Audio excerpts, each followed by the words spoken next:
Welcome back to another episode of the Gun Collective News. I'm John Patton, and I just want to say thank you to everyone that has subscribed and liked the videos lately. You guys have been helping us try to get to 400,000 subscribers on YouTube this year, and it's awesome.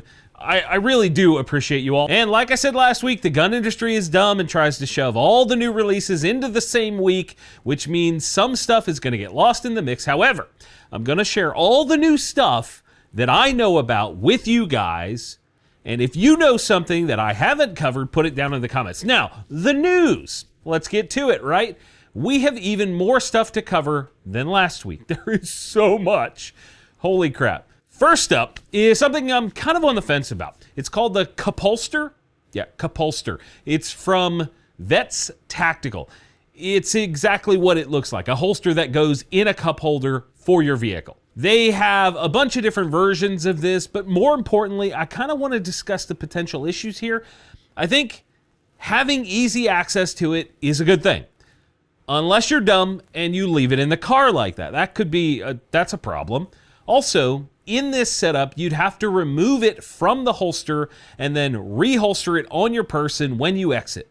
And I think I would rather see something that remains holstered the entire time so there are no potential negligent discharges or anything like that.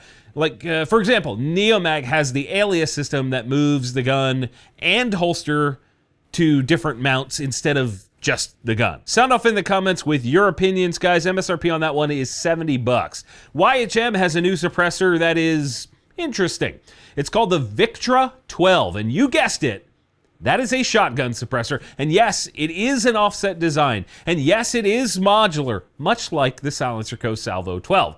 It can go from a 6-inch configuration up to a 12-incher, and sound control varies, of course, based on that size.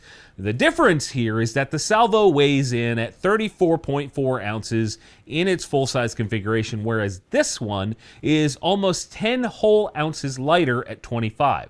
That's huge. The Salvo feels like you're swinging a cinder block around on the end of a hunting shotgun, so hopefully this is better in that regard. MSRP here is $960, and for reference, the Salvo is $1170 MSRP. Magpul has a bunch of new stuff this year as per usual. They have some bags and some other organizing gear, but most important are the new 21-round metal body mags for SIGs, for 40 MSRP, a new 25-round 6-arc mag for 40 MSRP, and the QD version of the MOE bipod for 80 MSRP. 80 bucks. If that's good value. I'm not mad about any of this stuff. 40 for the 6-arc mag does seem a little bit high, but most mags are not really meant for the larger body of that cartridge. Time will tell if they are good to go. Streamlight has a bunch of new lights for us. The TLR8 series has the X, HLX, and the HLX subgun, all with green or red lasers, depending on what you want. The main difference with them is size, and even then they're pretty similar. They all seem to put out 500 lumens. And pricing is between $200 and $300. I think the green ones, green laser, a little bit more expensive. There's also the ProTac HPX and ProTac 2.0 HP long gun lights, which are 800 lumen and 2000 lumen lights. That's pretty cool. And they're pretty affordable at under $200. The exact MSRP, I couldn't find it. Don't know why. Put it on your damn website. I don't know why the gun industry has such big trouble with this. Samson has some new stuff for us as well. They've made a few new versions of their SAS adjustable stock and the bufferless buffer tube called the BRE for the MP5 and MP5K fitment. The SAS is just over 400 and the BRE is just under 270. There's also the SAS for chassis with pick rails on the back. That goes for $423. Cool. Franklin Armory has a couple new binary trigger packs for us. First is the 22EZ. This is the same as their 22C1, but instead of metal, it now has a polymer trigger housing, so it's 50 bucks less at $370 MSRP. Damn, that's a lot of money. And then they also released a binary trigger for the FN Scar that has an MSRP of $500. I'm generally of the belief that binary triggers are fun range toys, but when you're spending $500 on a trigger that goes into a $3,000 to $4,000 rifle, that becomes a new territory of, I'm not going to tell people when I win the lottery, but there will be signs. I'd ask you guys how many of you have binary triggers, but I'm not the Fed, so instead tell me if you think they're valid on a fighting rifle down in the comments. Recover Tactical has a new brace mount they're calling the S Pro. This is yet another way to get a brace on your standard-ish pistol. They're launching these for Glock at first, but they show other models coming soon for Canik and Walther. It appears to sort of lock onto the rail and trigger guard area of your handgun, and then everything else mounts off of that. Pricing is $300 for the base model and goes up to $375 if you add the forward mag carrier that looks like a vertical grip, a paper clip that they call a cheek riser, as well as an optic mount that looks like it would wobble like a pile of jello. I'm not sure how I feel about this one, so I'm just going to move on. SilencerCo has a new can for us called the S98.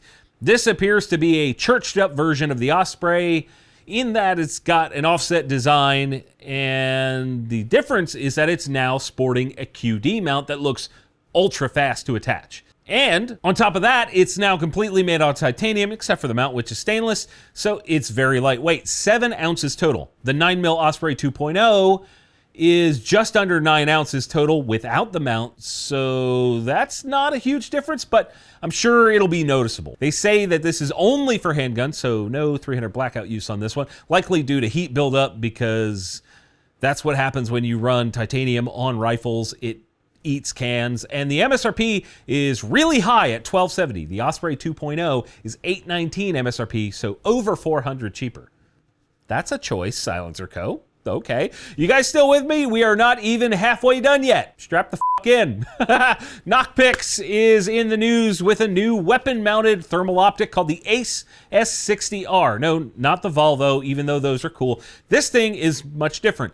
It's a 1280 by 1024 sensor, that's big, which is sort of on the high end of consumer thermal resolution. Then it has a 60mm objective with ocular magnification instead of digital. That's a big deal, along with a built-in laser rangefinder, and it uses that for internal ballistic calculation.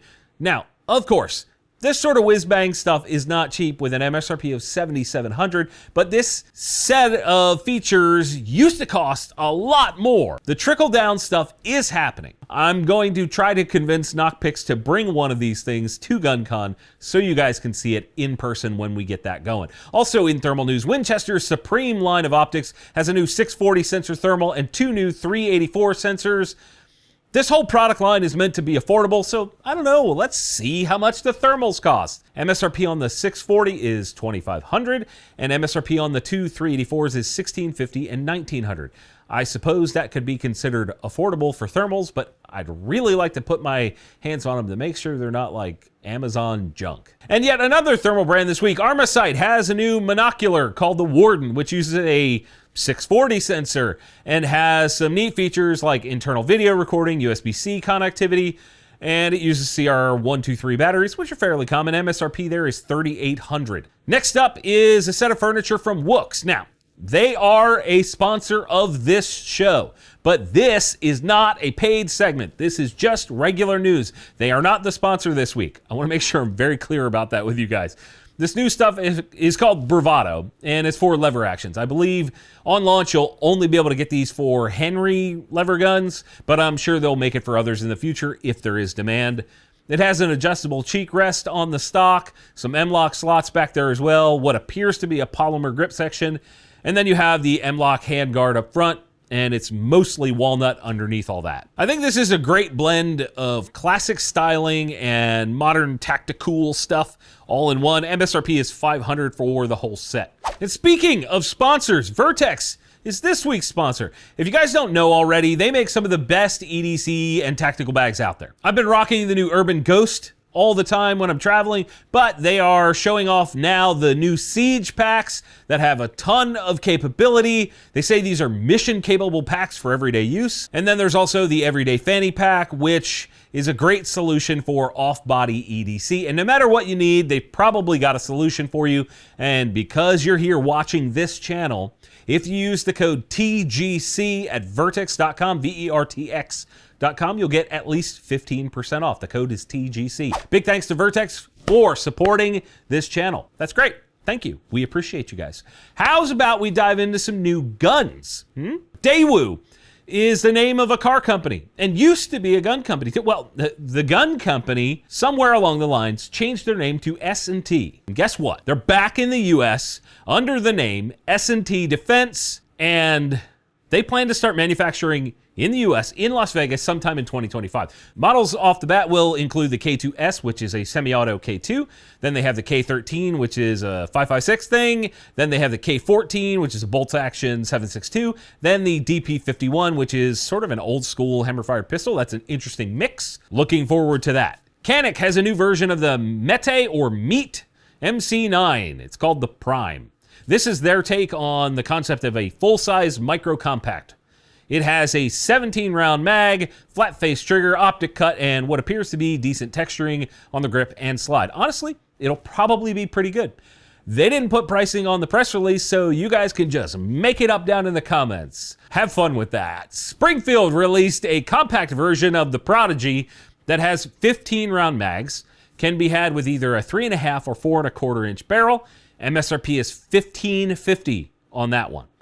I know there were some guys out there that had issues with the Prodigy very early on, but when we reviewed one here on this channel, we used Josh's gun. It was great. So I hope these follow suit on that. Mossberg has a new one called the 590R. This is a pump action 12 gauge that is designed around sort of AR ergonomics. It has a pistol grip, the adjustable stock, obviously, but also a rotary safety and a flat trigger and what they call an ergonomically designed forend, which seems to only mean that there's a hand stop on the front. Okay. There's also a pick rail on top of the receiver for some sights. Got that stock out back, which is cool. Some of them have a different muzzle device. And if you get the 590 RM, it comes with a detachable 10-round mag. The regular R version holds 6 in the tube. That's neat. MSRP is $10.85 for the R and $11.90 for the RM. Speaking of shotguns, Rite has a couple new ones. First is the Gordian slug gun, whatever. It's a semi-auto. It can be had in black or camo. MSRP is $830 or $880 if you want the camo. Then you have the Air Control Extreme or ACE, an ACE R shotgun. These are available in 12, 20, and 28 gauge.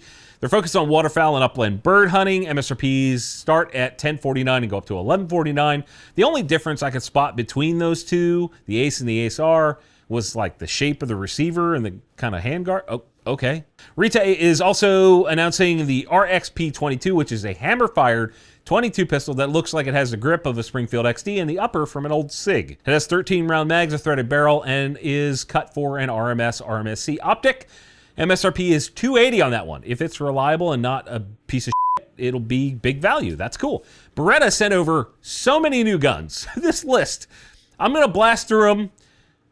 It's going to be silly. You have the Beretta 20X Bobcats in both threaded and non-threaded version, $550 and $600 for those. Then you have the 9211 SAO Foreign Combat Series with all these various camo patterns. These go for $970 MSRP. There's also the Corsa and Gara versions, which are pretty dope. They're kind of competition-y. I really like the idea of a comped 92. Probably a soft shooter. MSRP there is $1,500 for the Gara and $1,600 for the Corsa. Then you have the Sabia, which is another competition 92 at $1,300 MSRP. Then we have the 80X Cheetah Gray series and tactical urban versions. That's $1,000 MSRP for the gray with that sweet limited edition case. Then the tactical urban is $750 and has a threaded barrel. Cool. I think I may have covered that one before. And since Tikka is part of their family of brands, I'll wrap in the new T3X Ace. That's now the third product with that name, the Ace name, in this episode. They claim this is built for both hunting and sport shooting, but it's a chassis gun with an Arca rail, and to me that screams PRS type stuff. MSRP is unknown, so make it up in the comments. Yay! TriStar has some new handguns to add to the mix. First is the APOC, which is just a Glock clone that's priced at $280 MSRP, and it comes in a few colors, okay? Then you have the Protege, which is not a Mazda, but in fact, a clone of the SIG 238 Colt Mustang or Kimber Micro 9, maybe? Looks very similar to all of those. The MSRP is $550 no matter what color you got. I have two things to say about this. I didn't know TriStar was importing handguns, and it's kind of hilarious how similar these look to the full-fat versions of these guns. Diamondback is also in the news this week with a couple new versions of their SDR, or self-defense revolver. They've added an inch to the barrel for a 3-inch version that looks pretty cool. Then you can also get a 9mm version of that now, I believe only with a shorter barrel. MSRP is $837 for the 3-incher and $821 for the 9mm. They also have something I found interesting in one of their AR-15s. I know that sentence is an eye roll by itself, but they're bragging about using Knight's Armament cold hammer forged barrel blanks. That means that Diamondback has to turn and finish the barrels, but the bore is already there and made by Knights, so perhaps they could be pretty nice? I don't know. It's got a terrible name, HFDB-15. And the MSRP wasn't listed on the press release, because why would you include that when you launch a product, right? Tandem Cross has something interesting for us this week as well. It's a new 1022 receiver, but it's not like the others. It's called the ADX, and the thing that makes it interesting is that it has a left side charging handle that can be used to lock the gun open, lock the action back, without using the bolt lock under the gun. That means you can do it one-handed. Kind of looks like a little tiny HK slap situation going on there.